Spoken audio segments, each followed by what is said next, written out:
My name is Natalie. I've been married to my husband, who I met through a friend, for 20 years. We're both approaching our mid-40s.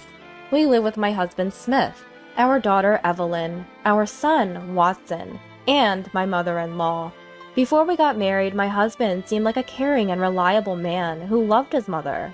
However, after marriage, it became clear that my mother-in-law adored her only son, and he often prioritized her over our family. When I tried to talk to him about the tough treatment I received from mother-in-law, he would say, "My mom is right," and he wouldn't listen to me. Life was bearable when we lived separately from mother-in-law, but when our second child, our son, was born, my father-in-law passed away suddenly. Concerned for mother-in-law, my husband suggested we move in with her. Once we started living together, mother-in-law's attitude toward me worsened. We had 2 kids to look after, and now mother-in-law's living expenses were added to our budget. My husband's income wasn't enough to cover our living expenses, let alone pay off loans, so I had to work as well. Mother-in-law didn't like this and said, "A wife should stay home and take care of the house," and "Don't neglect household duties just because you work."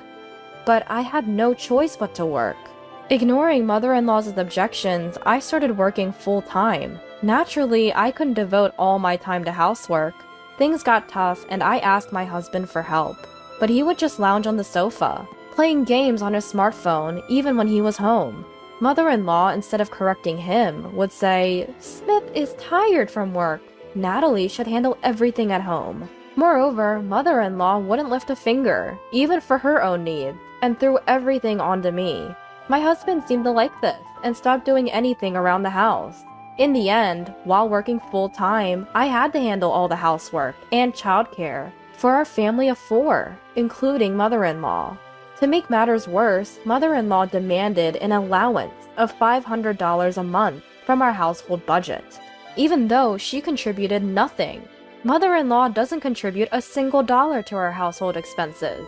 Of course, all of her food and utility bills come out of our budget. On top of that, she even demanded an allowance from our household income. Naturally, I refused, but mother-in-law argued, "The household income is Smith's earnings. You, as his wife, have no say in how it's spent." My husband backed her up, saying, "It's my money, so I can give it to my mom if I want to." Neither of them understood why I needed to work full-time. Yet, if I ever cut corners on housework due to my busy schedule, mother-in-law would criticize everything from the meals I prepared to how I cleaned. "Oh, take out again tonight? Poor kids," she'd say. Or, "Natalie, your cleaning is really sloppy," criticizing me at every turn. Even when I asked for help with the kids, neither my husband nor mother-in-law would lift a finger. Mother-in-law's favorite line was, "When I was young, I did all the housework and childcare myself." She'd go on and on about how great she was as a wife and mother, and how I fell short in both roles. Adding insult to injury, my husband would just listen and say nothing, making me feel even worse. But I could have tolerated all that. What hurt the most was mother-in-law telling my kids, "You two are really unfortunate," and "Such a careless person doesn't deserve to be a mother." I've never neglected my daughter or son, yet she had the audacity to say this. Thinking about how my kids must feel hearing that made me incredibly frustrated. Then one day it came to light that my husband was having an affair.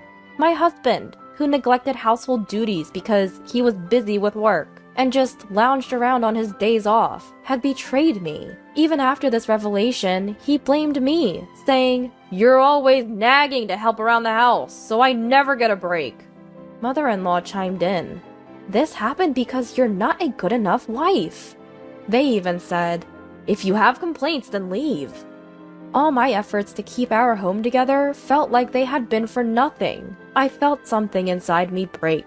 As our marital discussions continued, I grew increasingly exhausted. Finally, during one of our talks, I said, "Fine, I'll leave this house."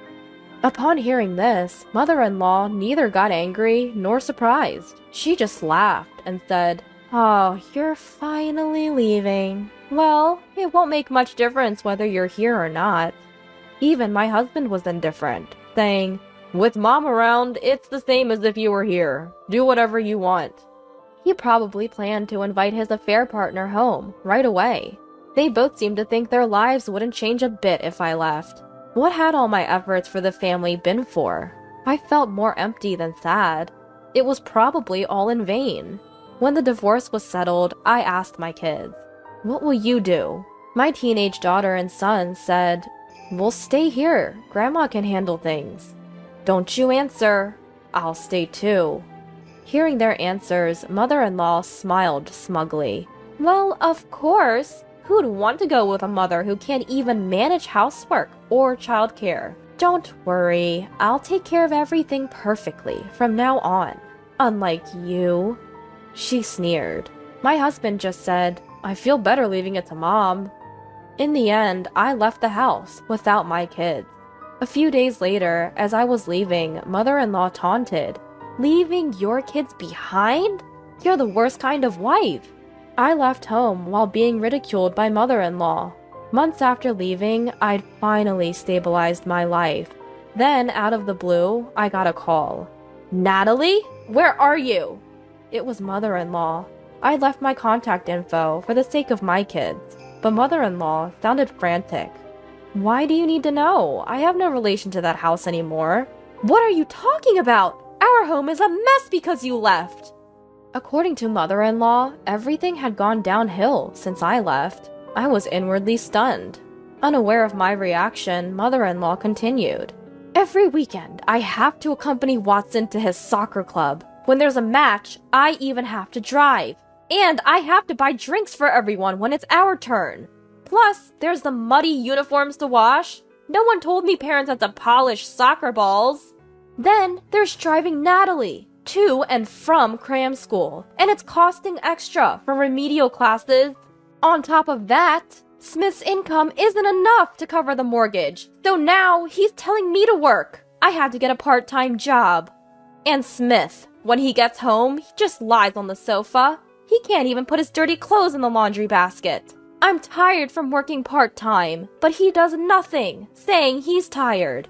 I have to do all the housework and laundry for the entire family by myself. And yet, all she does is complain about the food I make. Natalie, please come back." Clearly worn out, mother-in-law's voice was almost a scream, but I calmly responded, "Weren't you and Smith the ones who told me to leave? Weren't you supposed to handle everything perfectly on your own, unlike me?" I could tell mother-in-law was shocked on the other end of the phone. Her current situation was exactly where I had been just a few months ago, working to support the family, handling all the housework and childcare alone, and a husband who wouldn't help. Except she didn't have me to complain about, so she was better off. Probably the woman who was the husband's cheating partner, whom mother-in-law expected as a labor force. The woman my husband had an affair with left him right after I moved out. It would be so. Who would want to join a household with mother-in-law and 2 kids from a previous marriage? They probably thought she would fill the gap I left. But their plan failed, and now mother-in-law finally realized the gravity of the situation. Too late, and this was exactly the outcome my kids and I had anticipated. Of course, I will say this so that there is no misunderstanding. Let me clarify. Evelyn and Watson are very kind kids. They always offered to help, saying, "Mom, let me assist you," or "I can do this myself." They had seen how their father and grandmother treated me and were well aware of it. When I was finally pushed to the point of leaving, I first talked to my daughter and son. They immediately took my side. "You've done enough, Mom. You should leave this house." I agree. Dad and Grandma are the ones at fault. They even offered to come with me. But then my daughter said, "Even if we leave, Dad and Grandma will never understand the struggles you've been through." "Yeah, they probably feel relieved," my son added. "We can't let that happen. They should realize how hard it's been for you." They chose to stay, thinking their father and grandmother would never understand my struggles if they left too. With that in mind, the 2 chose to stay at home on their own. Mother-in-law had no idea about this and assumed I had abandoned my kids. The outcome was clear. I never had high hopes for my husband, but mother-in-law couldn't possibly replace me in supporting the family, doing housework, and raising kids. And with just my husband's income, they couldn't even manage the household finances, let alone the mortgage. Mother-in-law probably finally realized where her allowance had been coming from.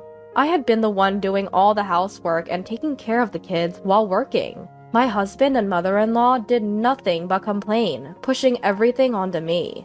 Now, they must have felt firsthand what I had been juggling all along.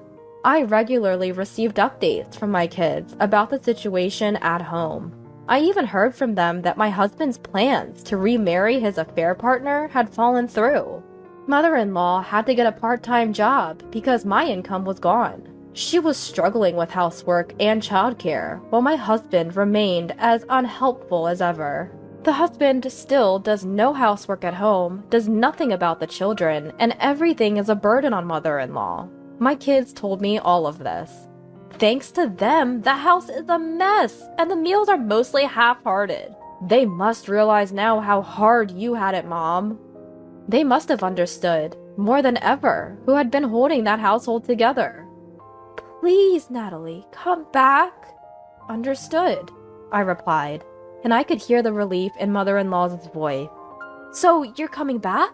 But I answered, clearly and loudly, no, I'm not coming back. What I've realized is that I can't trust you or Smith with my children. I'll be taking my daughter and son. They want that too. What? You left them behind, didn't you? Mother-in-law sounded confused, but I continued. My kids have been watching all along. After that, my daughter, son, and I started a new life together. Of course, I made sure to claim compensation and child support through my lawyer during the divorce proceedings. I took a lump sum, thinking of the future. My husband and mother-in-law had to give up their house because they paid the lump sum child support and fell behind on their mortgage. To add insult to injury, I later found out that the reason my husband didn't remarry his affair partner was that she already had a family. He ended up being sued for compensation in another divorce case, leading him into debt. Now they're living in a cramped apartment, blaming each other for their woes. It's sad for a family to end up like this. As for us, the three of us are living happily, supporting each other every step of the way.